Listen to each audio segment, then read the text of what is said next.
Dans cette vidéo, tu vas voir plein d'exemples de voies d'insertion. Je te laisse regarder ça en détail, prendre ton temps de bien regarder. Et là, tu n'auras pas d'excuses. Tu vas avoir quand même pas mal d'exemples. On se retrouve à la fin pour faire un bilan. Ciao. C'est parti pour une voie d'insertion, on y va. Donc première chose, je sonde, petit coup d'œil, il n'y a personne. Je passe ma vitesse, je regarde rétro gauche, je regarde devant, je prends un peu de vitesse, rétro gauche, devant, je monte jusqu'au maximum, clignotant angle mort, on rentre. On est à 70, je coupe mon clignotant et ensuite je passe la vitesse. Allez, on y va pour une voie d'insertion, c'est parti. Donc je vais passer ma troisième, je vais pas trop vite, je sonde, je vois personne pour l'instant, la voie d'insertion elle est assez longue. Rétro gauche, la voiture s'est déplacée, je prends un peu de vitesse. Je mets mon clignotant et je fais mon angle mort. Je coupe mon clignotant, je passe la quatrième pour me stabiliser à la vitesse maximum. Donc là, la vitesse, elle est de 70 km/h. Donc c'est pour ça que j'ai pas accéléré à fond. Si maintenant la vitesse, elle était de 110 et 100 km/h pour nous, ou de 90 km/h, bien sûr que j'aurais mis plus d'accélération dans ma voie d'insertion. Allez, on y va pour une voie d'insertion. J'y vais tranquille dans mon virage, je monte la main gauche. Donc là on arrive sur une voie d'insertion où on surplombe un petit peu la voie principale. Donc toujours pareil, je sonde, je vois personne. La voie est assez longue, c'est limité à 70, je peux prendre un peu de vitesse, je regarde mon rétro gauche, je regarde devant. Je regarde mon rétro gauche, je regarde devant, je suis à 70, clignotant. Angle mort. Une fois que je suis placé, je coupe mon clignotant. Je passe ma quatrième pour soulager mon moteur et je me restabilise à 70. Je peux même passer ma cinquième maintenant. C'est bon. Allez, on y va. Je suis déjà en quatrième. Je regarde à gauche, je vois rien à cause du terre-plein, donc je n'accélère pas. La voie est courte. Et là, je regarde mon rétro. Je vois un camion. Il se décale pas. Non, il se décale pas. Donc je vais mettre ma troisième. Je vais mettre mon clignotant maintenant pour lui dire que j'aimerais bien rentrer. Il est passé, c'est bon. Angle mort à gauche. Et je peux rentrer. Donc tu vois là, j'ai préféré attendre, j'ai pas pris de risque, j'ai attendu. La voiture elle pouvait pas me laisser passer, le camion il voulait pas me laisser passer ou il pouvait pas, on s'en fiche. Je suis pas là en train d'essayer d'analyser la situation en me disant mais il est pas sympa, il est pas cool. Non, je cherche à m'adapter. Comment j'ai fait pour m'adapter? Eh bien j'ai tout simplement ralenti, j'ai rétrogradé et j'ai attendu que le camion puisse passer. Et ensuite, je suis rentré derrière lui. Mais j'aurais pu aussi, tout à fait, mettre un gros coup d'accélération et passer avant le camion. Les deux solutions sont faisables. Allez, on y va. On sonde, je vois pas grand chose, donc j'accélère pas trop. Rétro gauche, il n'y a personne, je prends un petit peu de vitesse. Rétro gauche, il n'y a toujours personne, je prends de la vitesse. Clignotant, angle mort. Je coupe mon clignotant et je passe les vitesses. Quatrième, cinquième, et je stabilise à 100 km/h. Si tu veux mettre la sixième, si ta voiture te le permet, tu peux mettre la sixième. Si tu es en cinquième, bah t'es en cinquième. Là, moi, je peux, donc je mets ma sixième.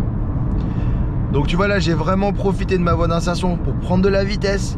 Vraiment, j'ai appuyé sur le champignon, mais j'ai pas passé la vitesse sur la voie d'insertion. J'ai préféré choisir l'option de rester en troisième pour prendre vraiment beaucoup de puissance sur la troisième vitesse. Et ensuite, je me suis inséré. Donc t'inquiète pas si ta vitesse... Si ta voiture elle gueule un peu, si ça fait un peu de bruit, c'est pas grave. Des fois, c'est comme toi quand tu cours, quand tu fais une petite accélération, ton rythme cardiaque augmente. C'est pas la fin du monde, faut juste pas le faire tout le temps. Donc voilà, donc on n'hésite pas à prendre de la puissance et puis on y va quoi. On y va, on se sort les doigts du... Non, je déconne. Grosse voie d'insertion, je peux donc mettre ma quatrième et être à peu près à 70 km/h. On va voir qu'elle est assez longue la voie d'insertion. Je peux quand même sonder. Rétro gauche, il y a une voiture, je prends de la vitesse. Rétro gauche, c'est bon, je mets mon clignotant. La voiture se déplace, je continue à accélérer. Elle est toujours décalée. Angle mort, il n'y a toujours personne, c'est bon. Je coupe mon clignotant. Je passe ma cinquième. Je reste à 100 km/h.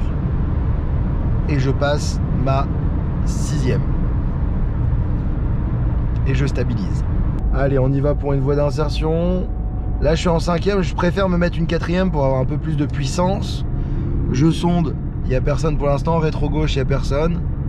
Rétro gauche, il n'y a toujours personne. Clignotant. J'attends d'être vraiment au niveau des pointillés. Rétro gauche, angle mort.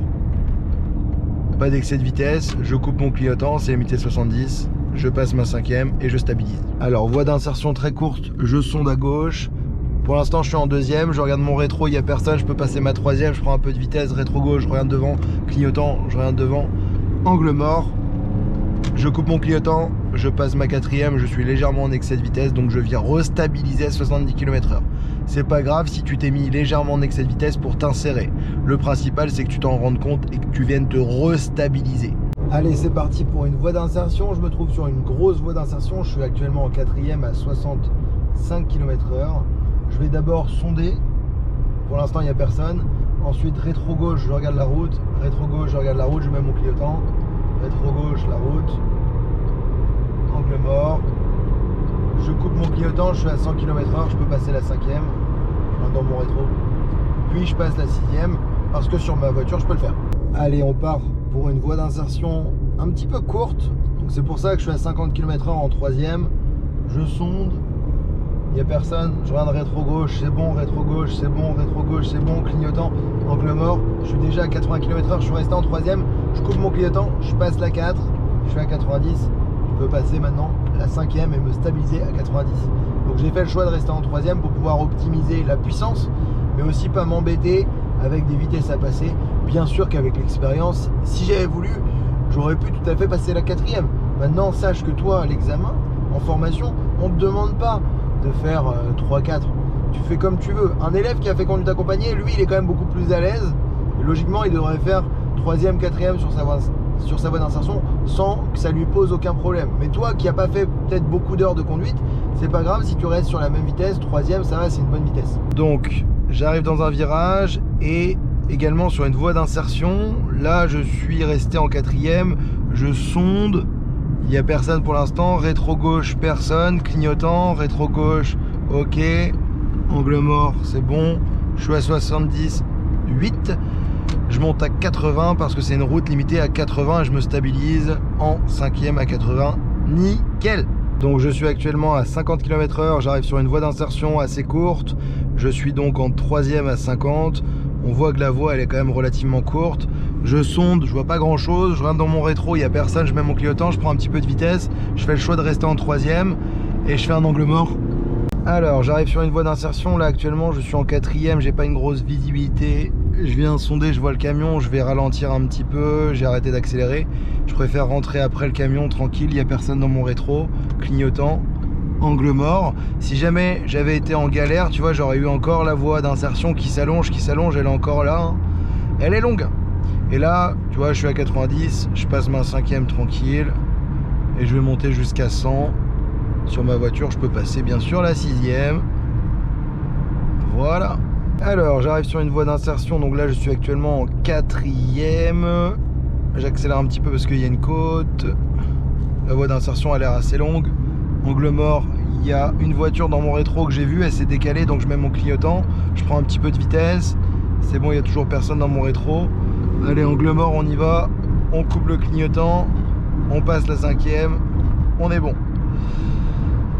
Donc tu vois là, j'ai vraiment pris mon temps. J'ai vu que ma voie était longue, donc je suis allé jusqu'au bout pour pouvoir prendre de la vitesse. Voilà, tranquille, tranquille. Au départ, c'est assez stressant les voies d'insertion, mais après, plus t'en fais, plus c'est cool, franchement. Alors, je suis dans un virage à 50 km/h. Je vais chercher l'info un petit peu plus loin. Je regarde sur la gauche s'il n'y a personne qui arrive. Et là, j'ai un cédé le passage. Tiens, c'est une voie d'insertion, ça. Rétro-gauche, clignotant. Angle mort. Et je m'engage. Je prends un petit peu de vitesse. Je vois que c'est limité à 90. Personne derrière. Je peux relancer un petit peu, c'est bon. Et bien voilà, maintenant tu sais comment on fait une voie d'insertion. Je pense que tu as quand même pas mal d'exemples. Ce qu'il faut vraiment retenir, j'ai envie de te dire, le maximum d'erreurs éliminatoires que je vois d'élèves qui n'arrivent pas à faire des voies d'insertion, c'est tout simplement, pour ne pas dire tout le temps en fait, c'est parce qu'ils n'ont pas regardé assez tôt. Ils n'ont pas regardé leur angle mort pour commencer à sonder, ils n'ont pas regardé leur rétroviseur gauche pour commencer à prendre l'information. Du coup, ils se retrouvent à la moitié ou au bout de la voie d'insertion à pas savoir comment faire. C'est comme si je te disais, bon bah on va arriver dans un rond-point, et que tu arrives dans le rond-point comme ça, et au dernier moment, juste avant de rentrer, tu ouvres les yeux. Bah tu vas faire, je sais pas comment faire. Bah c'est pareil, si tu arrives dans ta voie d'insertion, et qu'à la moitié ou au bout, tu commences à regarder, tu vas bugger. ça va faire trop d'infos. Tu vas stresser, tu vas paniquer, tu vas être hésitant, tu vas faire de la merde. Donc tu vas louper ta voie d'insertion. Alors que si tu arrives à ton rond-point et que tu prends le temps de bien regarder, de bien anticiper, bah là tu vas te dire bon bah il y a du monde, je vais ralentir. Bon bah c'est bon, il y a personne, je peux rentrer. Mais c'est exactement pareil pour une voie d'insertion. Si tu arrives, que tu sondes, que tu regardes ton rétro de temps en temps, tu mets ton clignotant, tu vas arriver beaucoup plus sereine, beaucoup plus serein, et du coup ça va le faire ton insertion. Voilà. Après tu as 3 choix. Soit tu ralentis, soit tu maintiens ton allure, soit tu accélères. Franchement, ça va, ça va. Bon, allez, je te souhaite plein de bonnes choses. Je te dis à bientôt dans une prochaine vidéo. Prends soin de toi et kiffe ta life!